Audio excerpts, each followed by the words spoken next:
Le Seigneur soit avec vous. Et avec votre esprit. Évangile de Jésus-Christ selon saint Luc.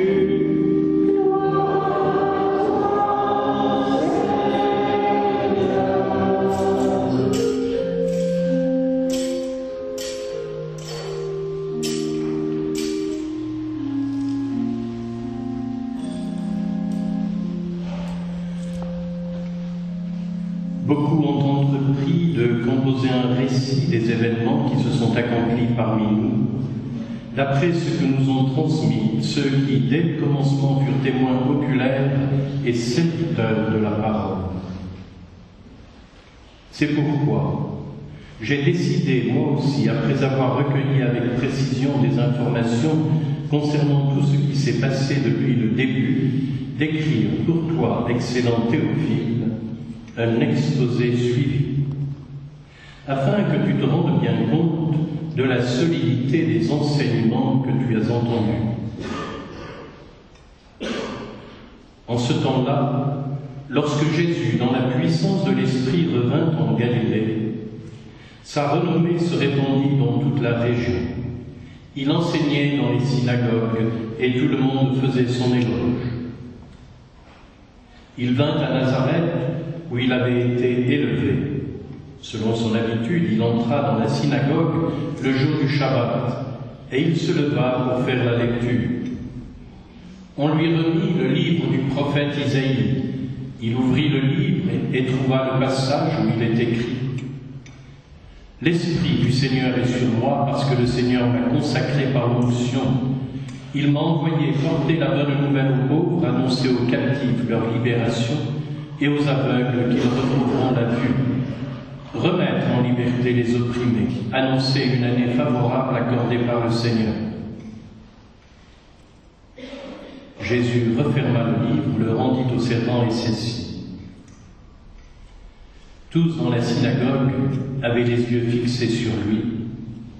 Alors, il se mit à leur dire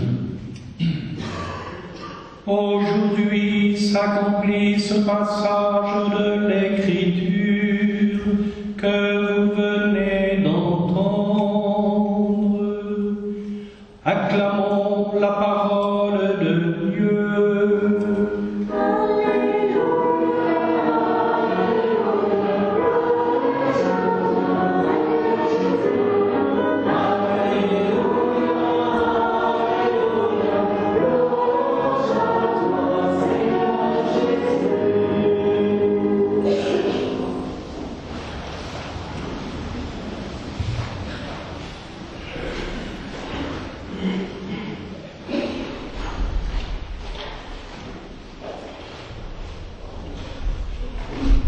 C'est à vous, les théophiles, les amis de Dieu, que s'adresse l'évangile de ce jour et toute la parole qui est donnée dans ces textes des Écritures que nous venons d'écouter. Alors, ne manquons pas la grâce qui nous est faite d'être, de demeurer amis de Dieu.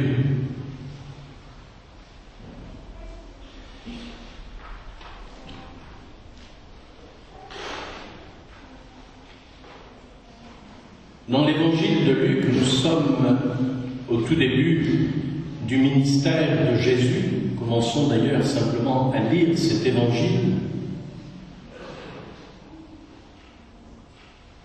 Et ce qui ouvre donc le ministère public de Jésus, c'est ce passage à Nazareth, avec cette heureuse coïncidence d'une lecture, comme nous faisons des lectures nous aussi prévues à l'avance le dimanche dans le lectionnaire de l'Église. Eh bien, dans le judaïsme aussi, le samedi, pour la prière du Shabbat, il y a des lectures prévues à l'avance, et entre autres ce passage du prophète Isaïe que nous venons d'entendre au chapitre 61. l'Esprit du Seigneur est sur moi.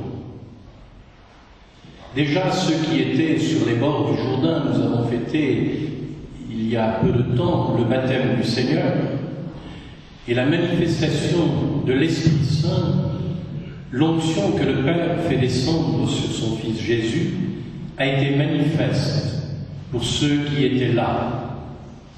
Ils ont entendu la voix du Père qui le désignait comme son Fils bien-aimé. Écoutez-le, disait-il. Écoutez sa parole, la parole du Verbe qui s'est fait chair. Jésus n'est pas venu faire des discours. Écouter la parole pour un juif, c'est écouter non seulement effectivement une parole audible. Jean dira « je suis la voix », mais lui, il est la parole. Et nous prêtons souvent aussi notre voix pour que la parole soit entendue. Mais la parole, ce sont aussi des événements. Des événements comme celui de Nazareth, où Jésus, à travers cette parole du prophète Isaïe, annonce un temps de grâce, un temps favorable accordé par le Seigneur, la libération des captifs. Les aveugles se mettent à voir, les sourds à entendre, la liberté donnée aux opprimés. Ces signes que l'on appelle messianiques, qui révèlent que le Messie est bien arrivé, sont une joie et seront la joie du peuple, de tous ces petits qui attendaient la venue du Messie, l'approche du royaume.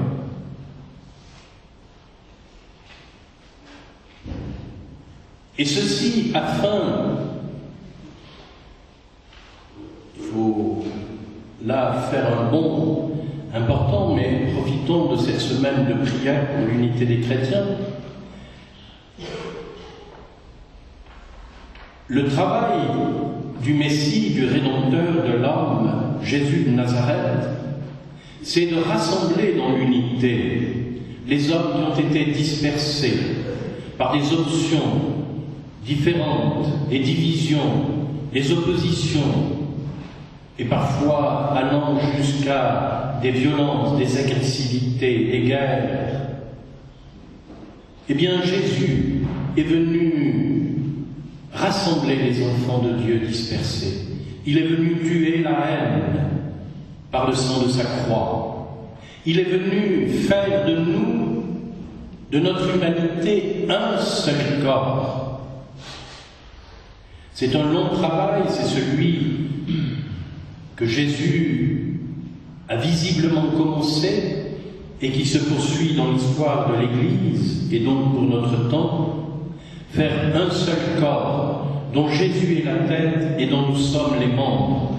Nous avons entendu cette longue lecture du chapitre 12 de la première lettre aux Corinthiens, l'image du corps, pour évoquer justement à la fois la complexité du corps mystique du Christ, c'est-à-dire du corps de l'Église, dont Jésus est la tête et dont nous sommes les membres, jusqu'au plus petit des membres.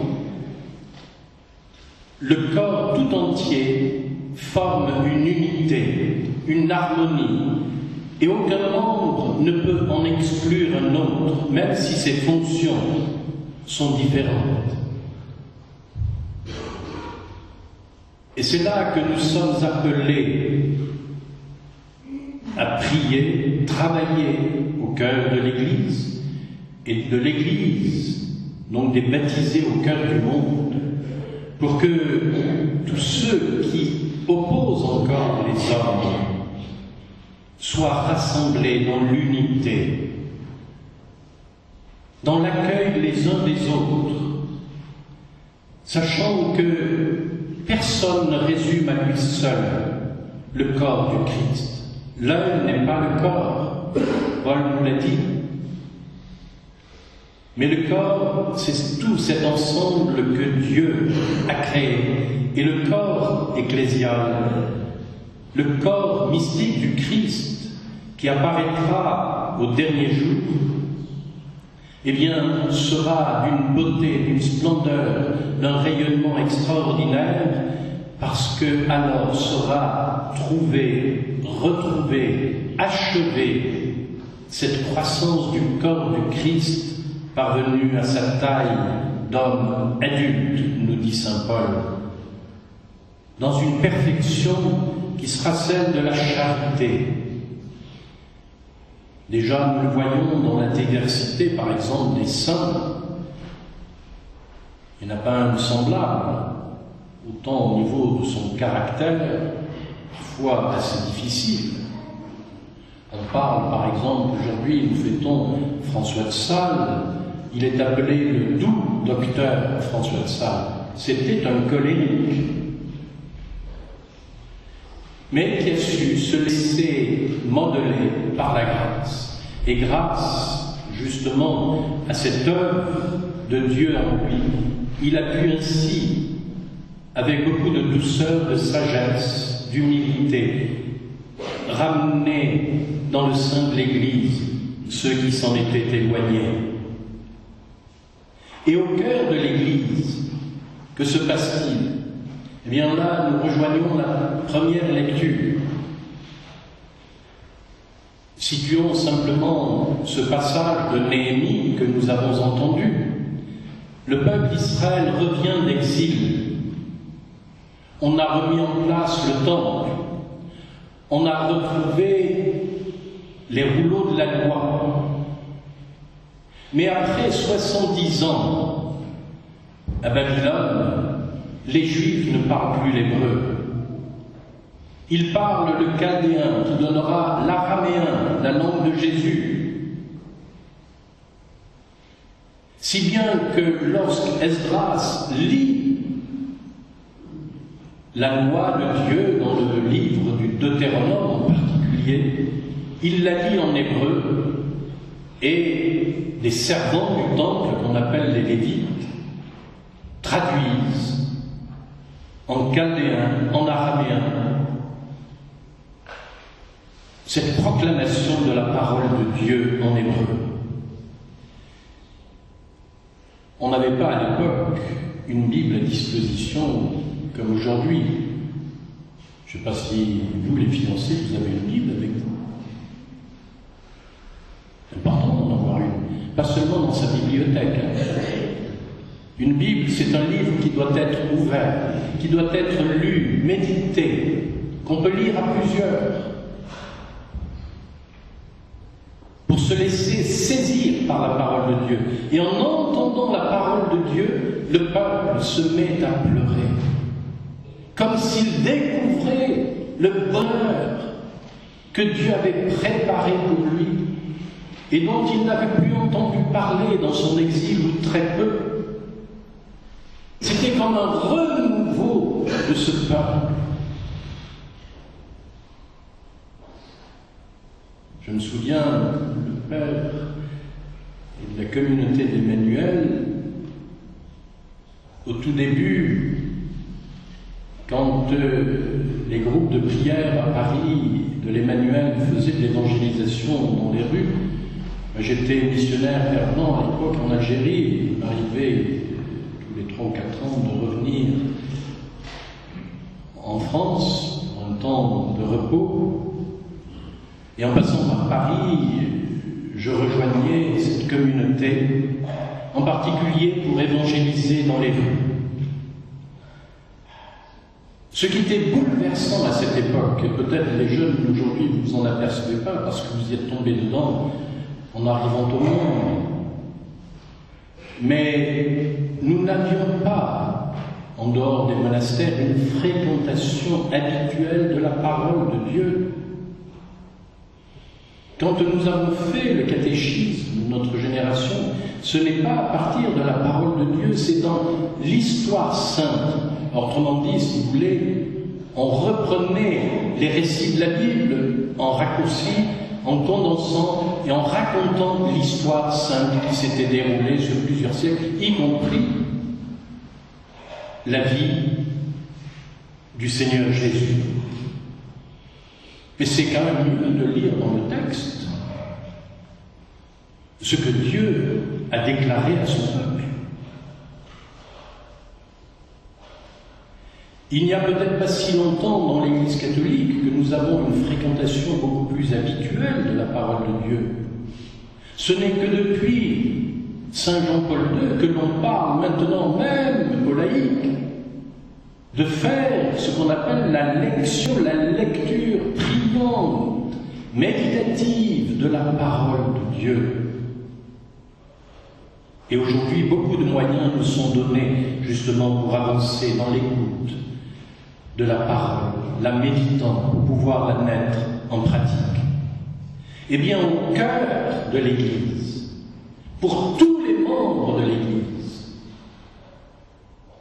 il y a la parole qui nous construit de l'intérieur, qui construit le corps dans son ensemble, le corps de l'Église, qui fait de ce corps pénétré de la parole un témoin vivant auprès de ce monde, où elle peut diffuser, annoncer cette parole. Comment d'ailleurs, dira le prophète Isaïe, annoncer la parole si personne n'est envoyé? Mais comment être envoyé si personne n'envoie? Et comment envoyer quelqu'un si même on n'a pas entendu la parole?